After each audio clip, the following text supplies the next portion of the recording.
Te quiero preguntar por dos cosas distintas. La primera es este tema del que estábamos hablando, más bien por Ábalos y Koldo, porque hoy pueden acabar los dos en Soto del Real. Y yo te quería preguntar, pues, ¿qué supondría esta imagen para el gobierno y en especial para Pedro Sánchez? Pues en primer lugar supondría un problema parlamentario. Un voto menos en el Parlamento yo creo que en este momento es reseñable. Que se lo cuenten a Pablo Echenique, que negoció tanto con otra mayoría. Ahora no hay mayoría progresista desde el 23 de julio y yo creo que contar con un voto menos pues es sin duda una mala noticia para el Partido Socialista. En segundo lugar, yo creo que si Ábalos acaba entrando en prisión, yo creo que esa campaña que estamos viendo, ¿no? Del Peyo, de que 3 de los 4 del Peyo han acabado entre rejas o han pasado por la prisión, yo creo que se incrementará. O sea, no es una buena noticia para los votantes del Partido Socialista que una persona como José Luis Ábalos pueda entrar en prisión, sin duda. Y yo creo que va a incidir, si acaba ocurriendo, en esa sensación que yo creo que tiene mucha gente, mucho votante socialista, de abatimiento y de malestar con todo lo que está ocurriendo. Cada día que pasa yo creo que esa sensación es mayor. Y bueno, pues para mí sería una mala noticia. Una persona como Ábalos, a la que yo respeté políticamente, porque creo que hizo mucho en el Parlamento e hizo mucho en su ministerio, pueda entrar en prisión. La primera vez que te entrevisté al mando del Despierta, me dijiste una frase que utilizo desde entonces para pensar este gobierno, que es que nadie convoca unas elecciones para perderlas. Y yo te quería preguntar si Pedro Sánchez aguantará la presión de toda esta corrupción, pensando en esto, en si crees que convocará elecciones anticipadas o si crees que aguantará hasta el final de la legislatura. Sí, lo que repite el entorno de Pedro Sánchez es que van a aguantar hasta el final de la legislatura. Cosa que yo me creo. Yo creo que Pedro Sánchez podría aguantar perfectamente hasta primavera, verano del 2027, pese a lo que está ocurriendo, a lo que puede ocurrir en los próximos meses. Yo creo que eso es un escenario que todo el mundo debe contemplar. Ahora bien, yo creo que el desgaste durante el año 2026, este final de 2025 no va a ser agradable, lo vamos a ver hoy, por ejemplo, en el Congreso y lo vamos a ver con otras iniciativas, pero yo creo que el 2026 esta presión se va a incrementar sobre el presidente del Gobierno y yo creo que la sensación del Partido Socialista es de impasse, es de transición, porque no hay una mayoría parlamentaria capaz de aprobar medidas que puedan levantar la moral de la tropa, si me permitís la expresión.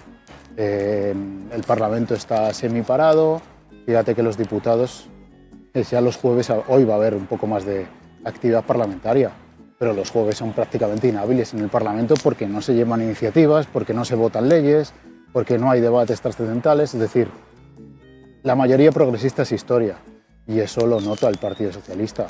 Entonces yo no descartaría, no para inicios de 2026, pero sí para mediados, finales de 2026, el presidente Sánchez puede apretar el botón electoral. Para ello se tienen que dar varias circunstancias y tenemos que ver cómo evoluciona el próximo año, pero es un escenario también que hemos de contemplar. Y ahí yo voy a poner el acento en una cosa. Vamos a ver cómo evoluciona el voto a Vox. Vamos a ver cómo evoluciona Vox en las encuestas. Yo creo que en la Moncloa están muy expectantes de esa evolución de Vox y de cómo progresivamente le puede ir comiendo votos al PP. Pero mucha atención, porque ya he dicho antes que hay un votante socialista que está ahora mismo en la abstención, y lo decía Iván Redondo en un artículo precisamente que publicamos en La Vanguardia el otro día.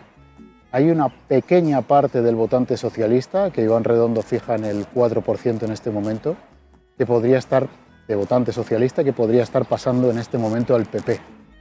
Si ese trasvase se intensifica, yo creo que Sánchez tendría un problema adicional. Pues te quería preguntar por este jueves, que, bueno, para quienes no lo sepan, los jueves son los días en el Congreso que hay actividad para votar, legislativa. Y es verdad que son prácticamente inhábiles esta legislatura, que compara mucho a la anterior, pero hoy sí que hay, porque hoy se vota la senda del déficit, una senda que tanto Compromís como Podemos han denunciado que el Partido Socialista no ha negociado siquiera antes de llevarla al Congreso. Y a mí me extraña un poco esta estrategia. ¿Es que ya lo han dado por perdido la senda del déficit y la legislatura en general? Bueno, yo creo que María Jesús Montero ha presentado una senda de déficit para perderla. Es que fíjate que ofrece el mismo margen de déficit a las comunidades autónomas que les ofrecía el año pasado. El año pasado hablaba de un margen de 14.000 millones de euros y este año de 5.000. Si el año pasado Junts ya le tumba la senda de déficit, ¿cómo no se la va a tumbar este año? Es decir, es que yo creo que la propuesta que hizo en el Consejo de Ministros la semana pasada no tiene ningún recorrido. Y fíjate si tiene tan poco recorrido que Podemos ya ha manifestado que se va a abstener, ¿no? Entonces, bueno, no es una senda atractiva para que pase la convalidación parlamentaria, evidentemente. Pero esto no quiere decir que el Gobierno no vaya a presentar los presupuestos. Hoy oiremos muchos titulares de que el Gobierno sufre su primer varapalo serio a nivel presupuestario. Bueno, en realidad no tiene importancia en el sentido de que esa décima de déficit sobre el PIB que dejaban las comunidades autónomas va a pasar al Estado y los presupuestos se van a presentar. Y ahí empieza la batalla de verdad. ¿Qué ocurrirá a principios de año cuando el Gobierno presente esos presupuestos? Pues yo creo que estamos ante otra pantalla que quiero ver cómo se desarrolla. Fíjate, pese a esta debilidad parlamentaria y a que Junts se ha roto con el Gobierno, yo no descartaría que Junts y el Partido Socialista se vuelvan a sentar. Ojo, si hay medidas interesantes para Cataluña sobre la mesa. Y bueno, pero he de verlo eso, ¿eh? No, Alejandra, no creo que en este momento se den esas circunstancias, pero la política es tan líquida y tan ligera que puede volver a pasar. Fernando, te voy a robar una última pregunta, pero no te la voy a hacer yo, te la va a hacer Arantxa. A ver si los compañeros, perdón porque les he avisado un poquito tarde, a ver si pueden poner a Arantxa para que la escuches. Hola Fernando, buenos días. Comentabas antes sobre ese desánimo de algunos sectores o votantes del Partido Socialista que incluso pensarían en votar al PP o quedarse en su casa, pero ¿no crees que también puede producirse o se está produciendo un desánimo en algunos sectores del Sumar, ¿no? de esa izquierda y más allá de esa izquierda a la izquierda del Partido Socialista que pudieran optar por el voto útil ante esa idea recurrente de que viene la derecha, la ultraderecha y volver, ¿no? a lo que también ha sido un clásico en el sistema político español de mucha gente de izquierdas que ha votado al PSOE pues pensando que con la ley electoral pues su voto a otras opciones no tendría el mismo peso. Buenos días, Arantxa. Coincido totalmente en que Pedro Sánchez incluso está apelando o está intentando captar esa especie de voto útil de una parte de Sumar que está desmoralizada. Es que lo que está ocurriendo en Sumar es un abismo, es un agujero negro. No tiene ningún sentido lo que está ocurriendo y yo creo que Sánchez está, de hecho en las encuestas se ve perfectamente, el Partido Socialista no cae más o no cae porque está captando una parte de ese votante de Sumar.